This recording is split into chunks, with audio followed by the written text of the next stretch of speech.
শুভ সকাল। সবাই কেমন আছো? আশা করছি সবাই ভালো আছো। আমিও ভালো আছি। আজকে মনটা একটু খারাপ হয়ে গেছে, কেননা আমার শাশুড়ি মা এসেছিলো আমার কাছে, কদিন ছিল। ওনার খুব শরীর খারাপ ছিল, এখন একটু সুস্থ হয়েছে, তা আজকে উনি বাড়ি চলে যাচ্ছে। এই জন্য একটু মনটা খারাপ লাগছে আমাদের সবাই। তো এই দেখো শাশুড়ি মা রেডি হয়ে বসে আছে, ওনাকে একটু দেখিয়ে দিই। গাইস দেখে নাও, এই হচ্ছে আমাদের মা মণি।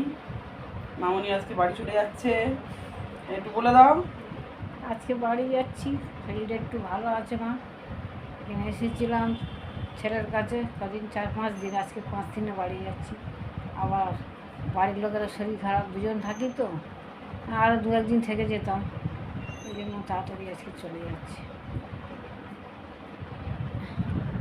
তো বন্ধুরা দেখলেই যে শাশুড়ি মা এখনও পুরোপুরি সুস্থ হয়নি, খানিকটা সুস্থ হয়েছে। যখন উনি এসেছে আমাদের বাড়িতে, তখন ওনাকে মানে কোলে করে চাতালি মতন করে নিয়ে আসা হয়েছে। আর দেখো না, একদমই থাকতে চাইছে না, কেননা আমার শ্বশুরমশাই আবার ওখানে রয়ে গেছে, উনি আসেননি। তো হচ্ছে গিয়ে ওনারও আবার শরীরটা খুব খারাপ, উনি আসতে চাইছে না। উনি দোকান আছে তো, দোকান করে, দোকান চালায়। তো শাশুড়ি মা সেই কারণেই চলে যাচ্ছে, নাহলে আরও কটা দিন রেখে দিতাম, হয়তো থাকতো আমার কাছে। কিন্তু শ্বশুরমশাইয়ের শরীর খারাপ বলে উনি আরও বিশেষ করে চলে যাচ্ছে। তো বন্ধুরা, তোমরা সবাই একটু প্রার্থনা করো আমার শ্বশুর শাশুড়ি যেন তাড়াতাড়ি সুস্থ হয়ে যায়, ভালো হয়ে যায়। এই অবধি ভিডিওটা শেষ করলাম, সঙ্গে থাকো, দেখতে থাকো।